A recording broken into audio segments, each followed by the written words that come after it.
হসপিটালে বসে যখন সন্তান হওয়ার যন্ত্রণায় ছটফট করতেছিলাম, তখন ডাক্তার আমার শাশুড়িকে বললেন, পেশেন্টের স্বামী কোথায়? তখন আমার শাশুড়ি বললেন, আমার ছেলে দেশের বাইরে থাকে। স্বামীর সাথে পেশেন্টের একটু কথা বলিয়ে দিন, তাহলে মনে সাহস পাবে আর শরীরটাও একটু ভালো থাকবে। আর প্রথমবার যেহেতু মা হচ্ছে, এই মুহূর্তে পেশেন্টের একটু সাহসের প্রয়োজন। শাশুড়ি যখন ফোন দিয়ে ফোনটা আমার হাতে দিলেন, আমি ফোনটা কানে নিতেই অপর প্রান্ত থেকে আমার স্বামী আমাকে বলল, এত ঢং করো কেন? দেশে কি একমাত্র তুমিই মা হচ্ছ? আর কেউ কি কখনো মা হয়নি? আমি আর কিছু না বলে কান থেকে ফোনটা সরিয়ে দিলাম। আমার দু চোখ বেয়ে অনবরত পানি পড়তেই লাগলো। আমি বুঝতে পারছিলাম না যে আমার প্রসব ব্যথায় বেশি যন্ত্রণা হচ্ছে নাকি আমার স্বামীর কথায় বেশি যন্ত্রণা হচ্ছে। দুপুর থেকে রাত পর্যন্ত আমি ব্যথায় ছটফট করতেছিলাম। কিছুক্ষণ পর ডাক্তার আমার বাবা এবং আমার শাশুড়িকে ডাকলো। বলল যে পেশেন্টের যেহেতু জরায়ু খুলছে না, তাহলে তাকে সিজার করে ফেলি।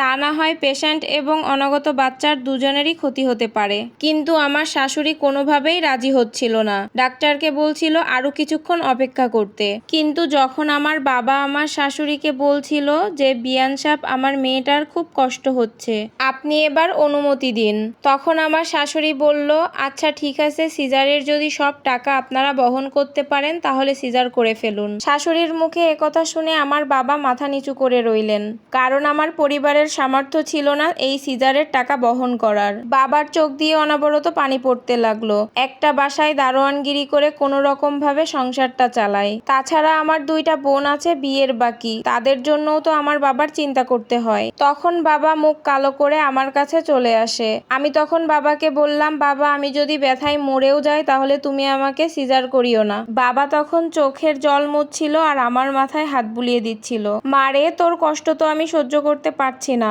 একটু পরে মোবাইলে কথা বলতে বলতে আমার শাশুড়ি আসলো। মনে হয় আমার স্বামী কল করেছে। তখন আমার শাশুড়ি বলতে লাগলো, তোর বউ ঢং করছে, ইচ্ছে করে চিল্লাচিল্লি করে হসপিটাল মাথায় করে রেখেছে।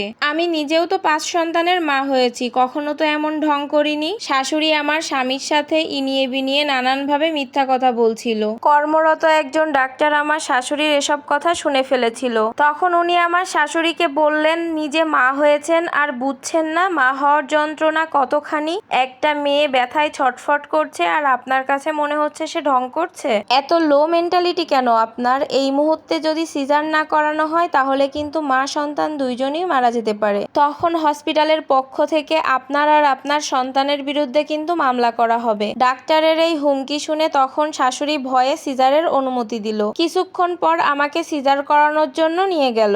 আমি 8 দিন হসপিটালে ভর্তি ছিলাম, কিন্তু এই 8 দিনের মধ্যে একদিনও আমার স্বামী আমাকে ফোন দিয়ে কোনো খোঁজ খবরই নেননি। শাশুড়িকে প্রতিদিন কল দিত, অথচ আমার সাথে একদিনও কথা বলতে চেত না। আমি যখন বাসায় আসলাম তখন আমি নিজে ইচ্ছাতেই আমার স্বামীকে ফোন দিলাম। আমার স্বামী ফোন রিসিভ করে একটাবারও বলেনি আমি কেমন আছি কিংবা আমাদের সন্তান কেমন আছে।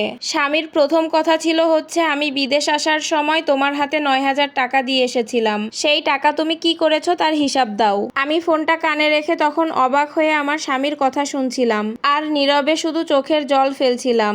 আমার স্বামী কখনোই আমার কাছে টাকা পাঠাতো না, সব টাকা আমার শাশুড়ির কাছে পাঠাতো। আমি যদি কখনো আমার স্বামীর কাছে হাত খরচের টাকা চেতাম তখন আমার স্বামী বলতো, তোমাকে আমি 3 বেলা খাওয়াচ্ছি, আবার হাত খরচ কিসের? ডাক্তার বলেছিল সিজারের 20 দিন পর একবার চেক আপ করিয়ে আসতে। আমি ডাক্তার দেখানোর জন্য যখন আমার শাশুড়ির কাছে টাকা চাইলাম তখন আমার শাশুড়ি বলল, ডাক্তার দেখানোর জন্য টাকা লাগলে তুমি তোমার বাবাকে বলো, আমি তো বলিনি তোমাকে ঢং করে সিজার করাতে।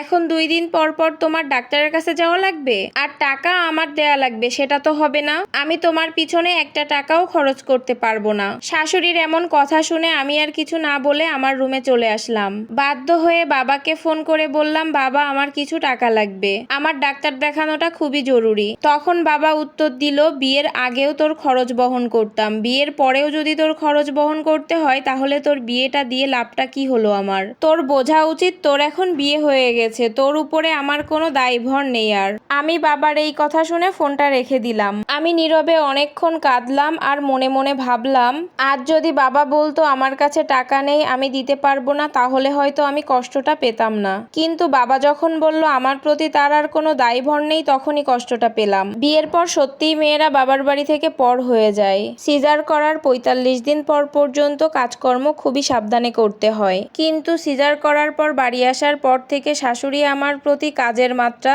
অনেক বাড়িয়ে দেয়। আর তার কারণ হলো কেন আমার নর্মাল ডেলিভারি হলো না, আমার কেন সিজার লাগলো। সেদিন যখন আমি আমার স্বামীকে বললাম আমার শরীরটা ইদানিং খুব খারাপ যাচ্ছে, আমাকে কিছু টাকা পাঠাবেন, আমার ডাক্তার দেখানোটা খুবই জরুরি, তখন আমার স্বামী উত্তর দিল, তুই এখনো মরিস না কেন। স্বামীর মুখে এই কথা শোনার পর আমার চোখের জল ফেলা ছাড়া আর কোনো উপায় নেই। আমি শুধু ভাবছিলাম আমার জীবনের সব থেকে বড় ভুল হলো মেয়ে হয়ে জন্মানো, আর দ্বিতীয় ভুলটা হচ্ছে বাবা মায়ের পছন্দে বিয়েটা করা। এখন যদি আমার স্বামীর সংসার আমি নাও করি তাহলে আমার নিজের বাবা মাই আমার দায়িত্ব নেবে না, আর যদি এই সংসার করি তাহলে আমি প্রতিনিয়ত জ্বলে পুড়ে মরবো। আর এই সম্পূর্ণ গল্পটা একটা আপুর জীবন থেকে নেওয়া।